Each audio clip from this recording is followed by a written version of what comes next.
Methods of collection. There are different methods for collecting insects, some of which are as follows: hand picking using camel brush made wet with water or alcohol. Forceps of or hands can also be used for picking. Then trapping.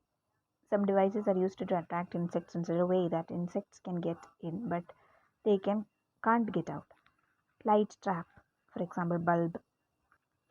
Bait trap, poisons, molasses. White trap, wind trap. Cloth tied in the slopes in the direction of wind. Then beating. The branch of a tree is hit with a long, heavy stick to make insects fall into a tree or cloth placed in the ground. The branch of a tree is hit with a long, heavy stick to make insects fall into a tree or cloth placed in the ground. And sweeping. An insect net is swept sideways in the air to dislodge insects from the vegetation. After a few strokes, contents of the net should be emptied to a collection bottle. Beating and sweeping are best methods to collect large number of insects.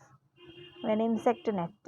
It has a long, light handle made of iron or steel. It has a bag made of muslin, nylon, or organdy depending on the need. Small insects are removed using aspirator and large insects using killing boot. The insects are collected by rapid sideways shock of the net. The net is then twisted to trap insects inside the bag. The insect is held along with the hold of the cloth. Killing bottle is inserted into the net and moved up until the next insect enters the bottle. The bottle is taken out and corked. An aspirator. It is a suction device to collect small insects. A glass vial with the two tubes: intake tube open at both ends and suction tube one at end filled with rubber tube and the other end covered by muslin cloth. Mouth of the vial is fitted with the rubber stopper. Outer end of the intake tube is kept near the specimen. Vacuum is created in the vial and it's produced by suction tube, and specimen is drawn into the intake tube, which is collected in an open killing bottle. A modification of the apparatus is bulb aspirator, where suction is by a suction bulb, and the intake tube ends in a collection vial with 70% alcohol into which the specimen is directly collected. And Busley's funnel, used to collect small insects from organic matter, soil, stored food, etc. It has a metallic or plastic funnel, the narrow end of which is inserted into a beaker containing 70% alcohol and glycerin. Near the wider end of the bulb is placed. When upper part is heated, insects move down and fall into beaker. Aspirator, Busley funnel, bulb aspirator. Flotation method, used to collect eggs, larvae and pupae from soil or matted vegetation. Sample is broken and placed in a basin containing water and MgSO4 in the ratio 3:1. After stirring, when the samples settle on the surface, they are collected using a sieve or blotting paper. Then killing bottle, cyanide bottle, a heavy-duty glass jar with a well-fitted cork is used. Granules of potassium cyanide are laid at the bottom. Second layer with powdered plaster of Paris, followed by a layer of paste of plaster of Paris. This is allowed to dry for 20 to 30 hours and a blotting paper is kept over the mixture. It may make insects hard and brittle, and color is affected on leaving the specimen in the bottle for long. Then flotation method, used to collect eggs, larvae and pupae from soil or matted vegetation. Sample is broken and placed in a basin containing water and MgSO4 in the ratio 3:1. After stirring, when the samples settle on the surface, they are collected using a sieve or blotting paper. Then killing bottle, cyanide bottle, a heavy-duty glass jar with well-fitted cork is used. So granules of potassium cyanide are layered at the bottom. Second layer with powdered plaster of Paris, followed by a layer of paste of plaster of Paris. This is allowed to dry for 20 to 30 hours and blotting paper is kept over the mixture. It may make insects hard and brittle, and color is affected on leaving the specimen in the bottle for long. The ethyl acetate bottle, cotton soaked in ethyl acetate over which a bloating paper is kept is placed in any kind of bottle. Insects can be collected daily for after a few days. All killing bottles should be labeled poison. Different insects should not be kept together. Bottle should not be crowded. Insects should not be kept for too long in the bottle to prevent damage and discoloration. And methods of preservation. Species are preserved in such a way that they are not destroyed by the action of insect pests, mold, bleaching by sunlight, etc. It differs from group to group. Taxonomists can adopt an innovative method to modify the old methods. Usually, specimens are preserved in 70% alcohol, or in case of Lepidoptera and Coleoptera, insects are pinned dry. The following methods of preservation are commonly employed. Wet preservation. Wet preservation involves preservation in 70% ethanol. Insects can generally be maintained in ethanol for years. They need to be checked regularly to monitor evaporation of the ethanol.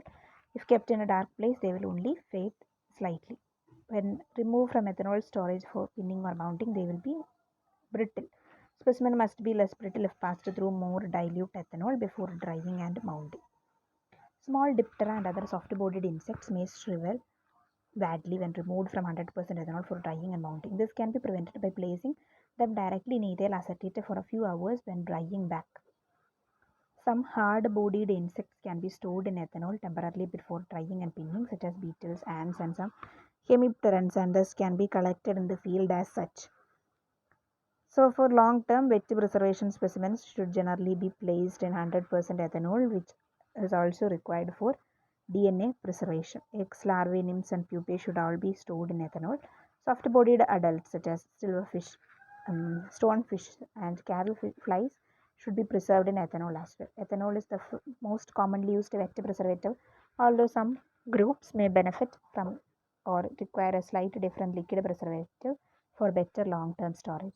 Aphids and scale insects are recommended to be preserved in lactic alcohol, a mixture of ethanol and lactic acid. Therefore, it is important to read up a specific technique for a particular group you may be working on.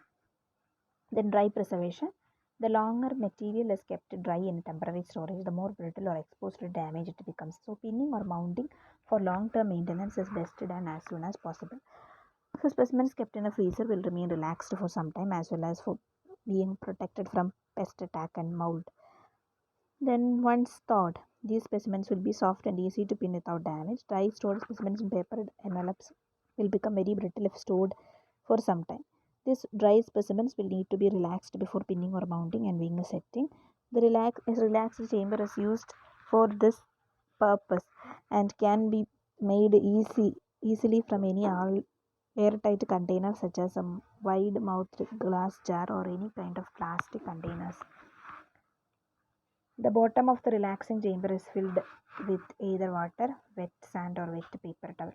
Specimen should then be set inside the container on a platform above the wet substrate, such as in the lid placed inside the relaxing chamber. 1 to 3 days will be required to relax insects depending on the size and body type. Specimen should be checked daily for mold growth.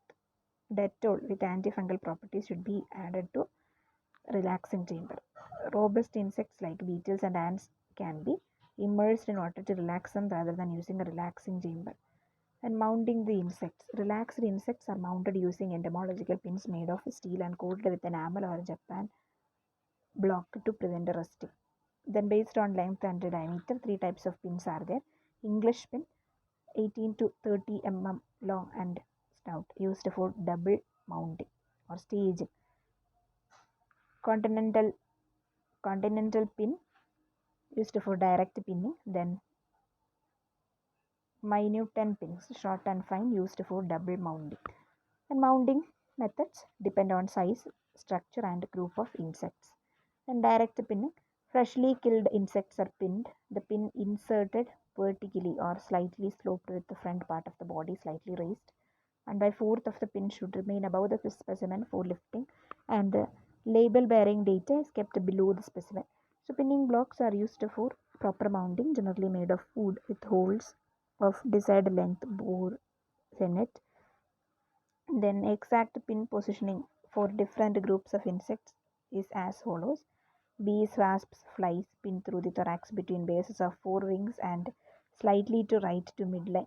True bugs pin through the scutellum, which is the triangular area between the bases of wings. Beetles pin through the fore part of the right wing cover or elytra near the midline. Then butterflies, moths, dragonflies, and dragonflies and ice wings pin through the center of thorax between the bases of forewings. An insect pin position. Here you could see a picture. It depicts grasshopper how to pin that. Then bug, beetle, butterfly, fly position of pinhole for proper mounting of common insect orders. Double mounting or staging. Small insects are first pinned on a stage using headless minute pins, and the other side of the stage is supported on the large entomological pin bearing the label. The stage is made of white polyphorous pith. Pointing. Small dried insects kept except Diptera are first attached on the tip of a triangular thin end which is supported on the entomological pin. The point is prepared from either heavy paper or a Bristol board. The adhesive used is shellac gel. Side of the thorax below the wing, side of tergum between bases of legs are the places of attachment to the point. Then carding. Ventral side of the hard-bodied small insects are glued onto a card. For studying the ventral side, the card can be soaked in water or NH3 solution. Glue, paper point, minute pin technique for mounting small insects. Paper point, specimen label, vial, and cork. Then spreading. It is ideal for displaying all parts of the body and is done in case of freshly killed insects. The insect is kept in the cavity of a spreading board with dorsal side up. Wings are spread in required position and kept in place using thin paper strips. They are allowed to dry and then stored in insect boxes. Side view.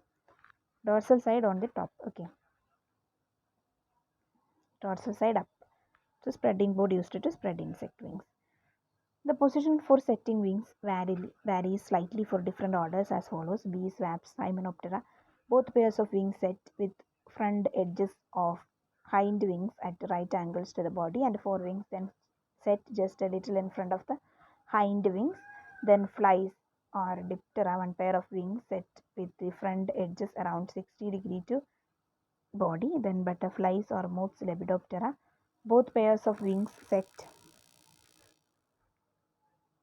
with hind margin of forelimbs set at right angles to the body and front edges of hind legs tucked under forewings. Grasshoppers, crickets, cockroaches, mantids, stick insects. One pair of wing is set with hind wing at right angle to the body. Then forewing set a little in front of the hind wing. Legs may also be positioned and held in place by pins to set. And storage. Specimens have to be properly stored to protect them from pests, molds, dust, light, moisture, and changes in temperature. They have to be kept in buildings which are dust proof and fire proof and usually air conditioned. So special care is given for type specimens, and as they are difficult to be replaced and they have to be handled only by experts and kept in standard museums. The labeling of specimen. Labeling.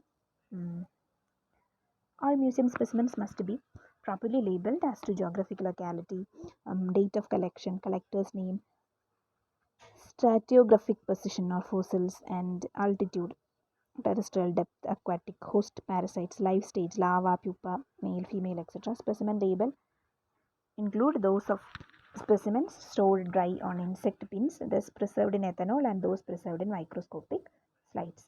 Different kinds of labels are used for different preservation methods. It all should contain the same type of information. Types of labels. Locality label. The locality label is a description of where, when, and by whom the specimen was collected. The locality label should at minimum include country, state, territory, province information should be presented across the top of the label. The country written fully in all uppercase. State, province, or territory may be abbreviated. A general descriptive geographic location including a state name, town, mountain peak, lake, specific park or refuge, etc. All distances should be presented in metric units.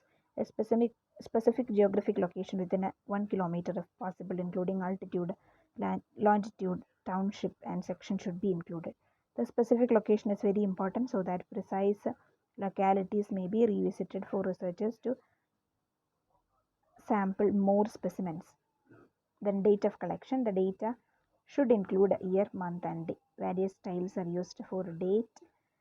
The older style is to use a combination of Roman numerals and regular numbers for a sequence of day, month, and Roman numerals and years. So August 24, 2000 should read like this given. So another format of day, month, and year is to use a 3-letter abbreviation instead of Roman numbers, such as 24 AUG. AUG in this is August 2000.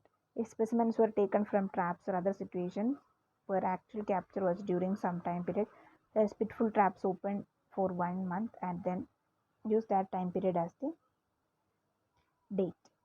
For example, 12 July to 15 July 2000. The name of the collector, the name of the person collecting the specimen should appear at the bottom of the label. The last name alone or the initial is generally used.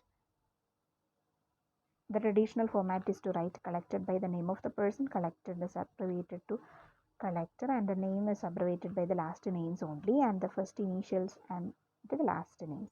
For example, Cole J. Smith or Cole J. Smith R. J. Smith and R. Jones. Taxonomic name determination label. So the taxonomic name label provides the name of the specimen to the lowest taxonomic rank possible, species or subspecies, until the species has been identified by a taxonomic specialist. This label is usually and appropriately absent. However, if the taxonomic name of the specimen is known to the order, family, or genus level, then providing label with this name is appropriate. Ultimately, all specimens should be identified to the species or subspecies rank and include the name or initials of the persons who describe the species and the name of the person who identifies the specimen. The person's name is placed across the bottom of the label along with the year that the determination was made. The format is determined by abbreviated date, name, year. Determination was made. When specimens are redetermined by another authority, in the case of previous misidentifications or taxonomic name changes, the old determination label should be placed upside down beneath the new determination label. Labels for different preservation methods. Each type of preservation method requires slightly different type of label. All specimen labels are small and must be clearly handwritten or computerly generated and printed with black, white waterproof ink, laser print ink, or micro tip pen on white, hard, acid-free natural quantity paper. Specimens pinned to die include insects mounted on insect pins or paper points on pins. Labels are positioned under the specimen on the pin. A locality label on top and the taxonomic name or determination label should be placed at the bottom of the pin. The label should be oriented parallel to the longitudinal axis of the specimen, positioned to the read form of the left side of the specimen. Pointed specimens are often perpendicular to the label, depending on the size of the specimen compared to the paper point. Specimens preserved in ethanol vials should be labeled with locality and taxonomic name labels placed inside the vial in the specimen. So those labels must be printed with ethanol proof ink and the label paper must be alcohol or chemical resistant, Fortin resistant. Then specimens preserved on microscopic slides should be labeled with microscope slide labels. Self-adhesive 2.5 by 2.5 cm slide labels may be used. Two labels are generally placed on each slide. Locality collection label is placed on the left side of the slide. Taxonomic name determination label is placed on the right side of the slide. Labeling insect box. Here you could see an insect box.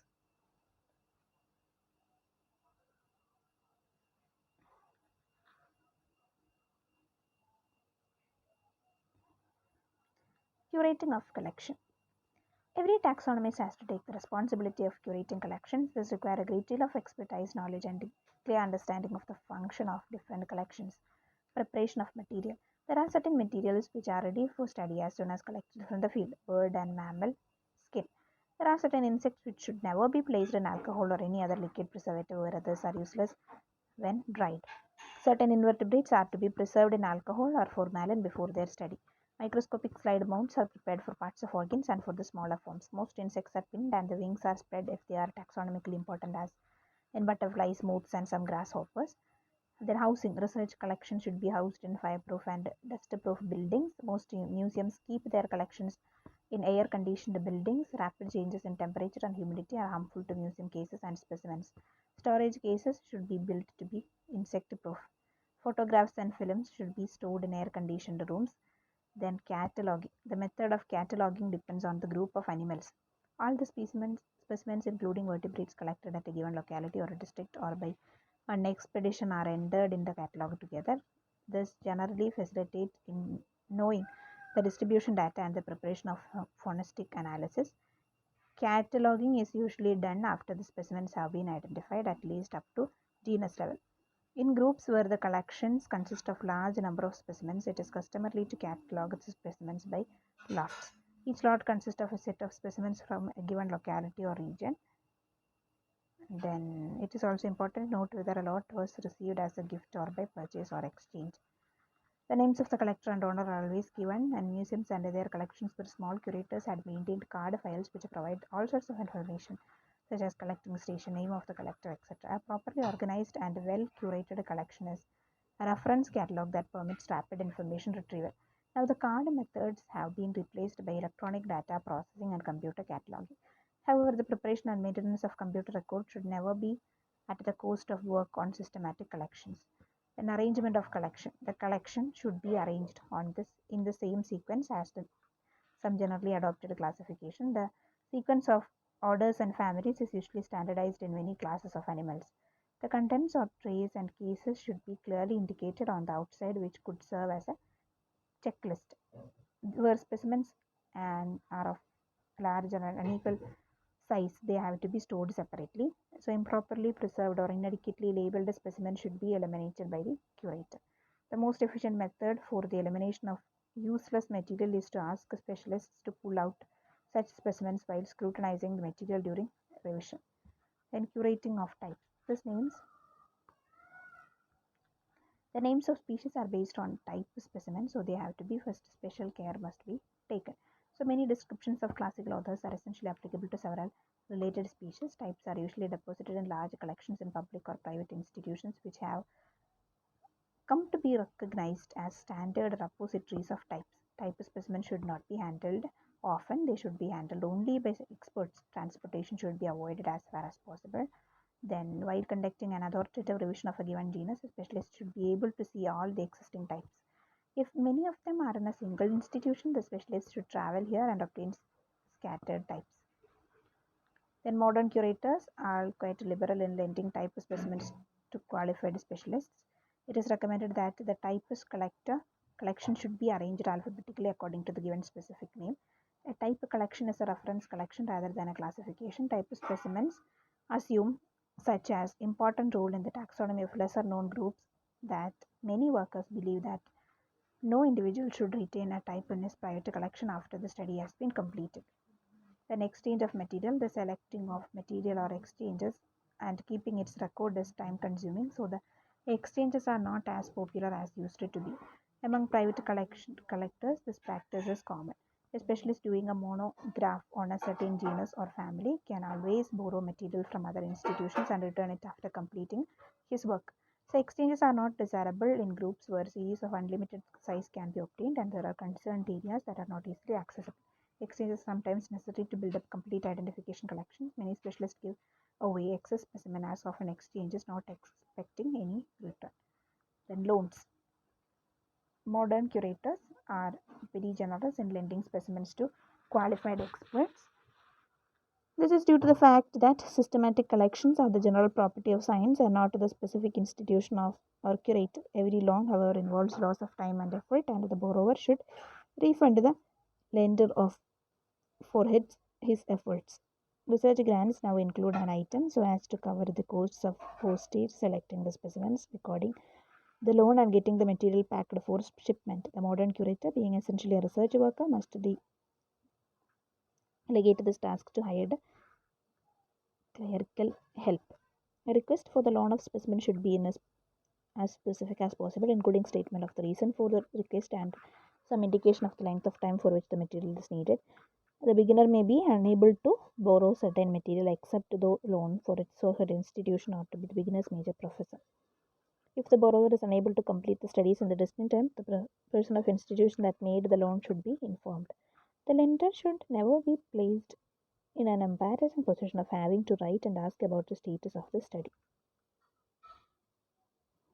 If a specialist has agreed to identify a collection, provides his or her receives certain specimens, the specialist should make sure that the terms of the agreement are well understood and should return to the lender a list of the specimens which he or she has retained. All types of unique specimens must be returned to the lender in such cases.